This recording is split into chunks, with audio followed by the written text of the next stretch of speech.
안녕하세요. 예루살렘과 성전을 멸망시키신 하나님의 진노를 보여줍니다. 오늘 본문은 예레미야 애가 2장 1절에서 10절입니다.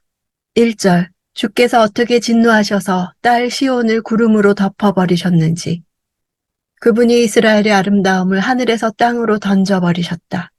그분의 진노의 날에 그분의 발판을 기억하지 않으셨다. 2장은 1절이 주께서 진노하심으로 시작해서 마지막 절 22절이 여호와의 진노의 날로 끝마침으로 분노의 장이라고 볼 수 있습니다. 이스라엘의 아름다움은 이스라엘의 영광으로 일컬어질 만한 아름다운 도성 예루살렘을 가리킵니다. 하늘에서 땅으로 던져버렸다는 것은 하늘은 존귀한 위치에 있음을 상징하고 땅은 비천한 위치에 있음을 상징하는 표현입니다. 던진다는 것은 더 이상 소중하게 생각하거나 관계를 맺지 않음은 물론 깨뜨린다는 의미까지 포함하는 표현입니다. 하나님의 발판, 발등상은 언약궤였습니다. 하나님께서 따로 거룩하게 구별하셨던 신성 불가침의 성소마저도 기억하지 아니하시고 이방 정복자들에게 철저히 짓밟히도록 내버려 두실 정도로 선택된 백성 유다의 죄악에 대해 크게 진노하셨음을 강조합니다. 유다는 그들이 하나님과 언약적 관계에 있었기 때문에 특권을 가졌다고 생각했지만 도덕적, 영적 영역에서 마땅히 행해야 할 의무를 다하지 않는 한 그런 특권적 위치는 아무런 의미가 없었습니다. 2절, 주께서 인정을 베풀지 않고 야곱의 모든 거처들을 삼켜버리셨다. 그분의 진노 가운데서 딸 유다의 요새들을 무너뜨리셨다. 왕국과 관료들을 욕되게 땅에 내리치셨다. 거처들이란 단어는 사람들이 거주하는 성읍이 아니라 초장, 목장을 뜻하는 단어입니다. 뒤에 나오는 요새들과 비교되는 표현으로 유다의 견고한 성읍들 뿐만 아니라 광야와 들판의 초장들까지도 완전히 폐허가 된 유다의 철저한 멸망을 가리킵니다. 삼켜버렸다는 단어는 멸망을 나타냅니다.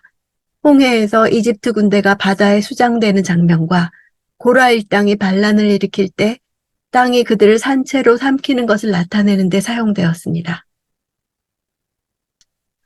3절, 그분의 맹렬한 분노로 이스라엘의 모든 뿔을 잘라버리셨다.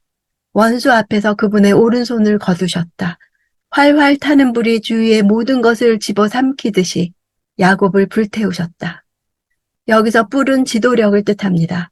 메소포타미아에서는 왕이나 신들이 뿔 모양의 왕관을 쓰는 것이 일반적이었습니다. 그분의 오른손은 그의 택한 백성을 구원하시는 손이며 택한 백성의 대적자들을 멸하시는 손입니다. 오른손을 거두셨다는 것은 그 백성을 여호와께서 구원하지 않으시기로 작정하셨다는 뜻입니다. 그 결과 바벨론 군대가 맹렬한 불이 되어 한순간에 사방에서 유다를 휩쓸고 그 모든 초장과 성읍들을 폐허로 만들어버린 것입니다. 4절, 마치 대적처럼 그분은 활을 당기고 그분의 오른손은 준비돼 있다. 마치 적과 같이 눈에 즐거움을 주는 사람을 모두 죽이셨다. 불처럼 그분의 진노를 딸 시온의 장막에 쏟아부으셨다. 하나님이 대적처럼 대하셨다는 것은 이스라엘이 끝까지 회개하지 않고 죄악 가운데 거하면서 하나님을 대적했기 때문이라는 내용이 전제되어 있습니다. 죄가 하나님과 사람 사이를 원수처럼 갈라놓은 것입니다. 과거에는 그들을 보호하기 위해 행사되었던 하나님의 권세가 이제 이들을 파멸시키는 목적으로 등장합니다. 눈에 즐거움을 주는 사람이란 눈으로 보기 아름답고 사랑스러운 사람이란 뜻으로 자녀들이나 아름다운 처녀들이나 아름다운 용사들을 가리킵니다. 불을 물처럼 쏟아부으셨다는 것은 일시에 쏟아부은 것을 강조하는 것입니다. 6절, 마치 정원의 초막을 허무는 것처럼 주께서는 공회가 모이는 곳을 파괴하셨다. 여호와께서는 시온에서 정한 절기와 안식일이 잊혀지게 하셨다. 그분의 맹렬한 진노로 왕과 제사장을 쫓아내셨다.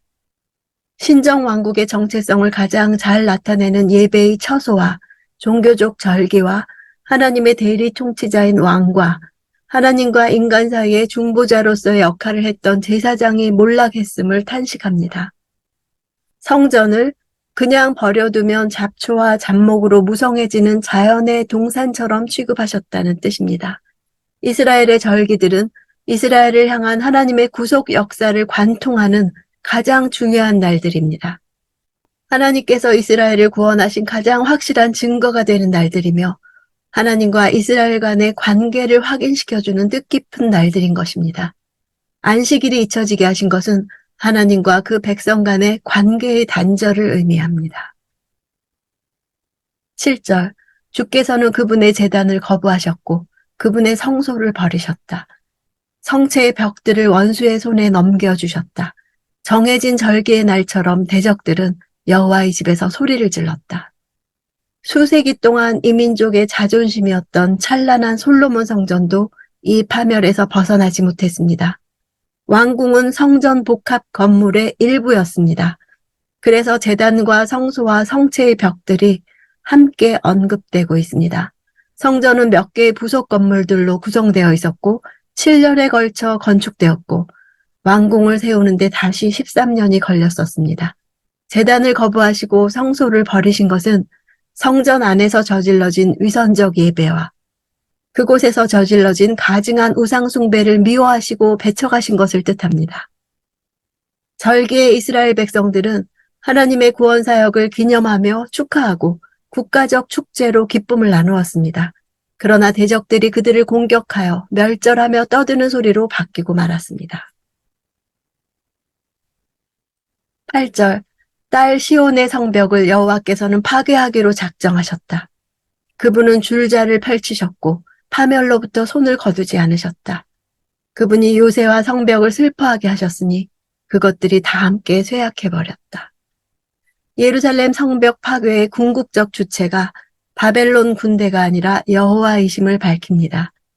그분은 성벽을 한치의 오차도 없이 파괴할 목적으로 줄자를 펼치십니다. 이스라엘의 죄를 측량하시고 거기에 따라 심판하신다는 뜻입니다. 요새와 성벽은 예루살렘을 방어하는 방어벽입니다. 요새와 성벽을 의인화해서 슬퍼하게 하셨고 다 함께 쇠약해버렸다고 표현하고 있습니다. 9절, 성문들이 땅속으로 가라앉았고 주께서 빗장들을 깨뜨려 부수셨다. 왕과 관리들이 민족들 가운데 있으니 율법이 더 이상 존재하지 않는다. 예언자들도 여호와께로부터 환상을 받지 못하게 됐다. 성벽 파괴에 이어 성문과 빗장의 파괴는 예루살렘의 완벽한 파멸을 잘 그려주고 있습니다. 성문들이 땅속으로 가라앉았다는 것은 성문이 불에 전소되어 재가 되어 땅에 묻혔음을 짐작해 줍니다. 구약 성경에서 성문에서는 송사에 대한 판결이 왕이나 성읍의 장로들에 의해 이루어졌습니다. 바로 그 성문이 땅에 묻혔다는 것은 그곳에서 공의가 아닌 불의와 부당한 판결이 이루어졌다는 사실을 말해줍니다. 하나님의 공의를 짓밟았던 것에 대해 심판을 받게 된 것입니다. 왕과 관리들이 바벨론의 포로로 끌려가 율법 없는 이방 민족 가운데 있다는 탄식입니다. 율법이 더 이상 존재하지 않는다는 것은 하나님의 공의가 존재하지 않음을 나타냅니다. 예언자들도 하나님과 교류가 끊어져 완전히 관계가 단절되었음을 뜻합니다. 율법과 환상은 신적 계시의 중요한 방편입니다. 그런데 유다는 이 모든 것을 다 잃어버렸습니다. 그들이 먼저 하나님의 율법을 무시하고 예언자들의 말을 멸시함으로 자초한 일이었습니다. 10절, 딸 시온의 장로들은 땅바닥에 앉아서 말이 없다. 그들은 머리 위에 흙을 뿌리고 굵은 베옷을 입었다. 예루살렘의 처녀들은 땅바닥에 머리를 숙이고 있다. 장로들은 국가적 대소사에 상당한 영향력을 행사하던 집단이었습니다. 이들은 일반 백성들을 대표하는 자들이었습니다. 이들이 충격을 받아 아무 말도 하지 못하는 처지가 되어 도저히 지도자의 역할을 감당하지 못함을 보여줍니다. 머리에 흙을 뿌리고 굵은 베옷을 입은 것은 일종의 애도 행위입니다.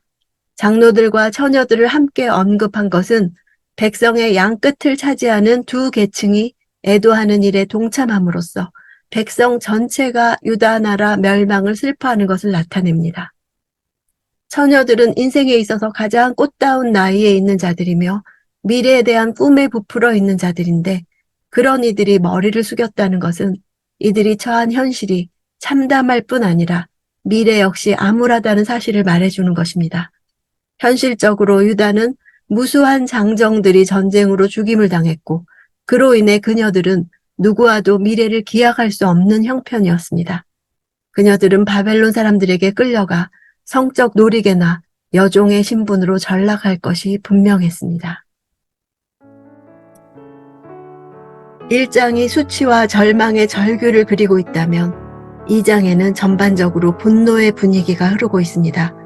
분노의 주인공은 여호와이십니다. 예루살렘을 파멸로 몰아넣은 실질적인 집행자는 바로 하나님 자신이십니다. 애가를 제대로 읽는다면 우리는 하나님의 심판에 분노하기보다 인간의 죄에 분노해야 합니다. 여호와의 분노하심은 정당하십니다. 유다의 처참함이 극에 달할수록 여호와의 죄에 대한 분노의 정도를 실감하게 합니다. 여호와의 분노를 통해 우리는 여호와가 어떤 분이신지 배우게 됩니다. 그분은 결코 죄를 간과하지 않는 분이십니다. 일단 심판을 시작하시면 심판은 냉혹한 현실이 됩니다. 이 현실이 하나님에게서 임한 것을 인정함은 회개의 출발점이라고 할 수 있습니다. 어느 누구의 탓이 아니라 하나님께로 나아갈 수 있기 때문입니다. 시신이가 하나님이시면 사메실리도 하나님이심을 아는 것입니다. 하나님은 진실로 회개하는 자를 외면하지 않으십니다.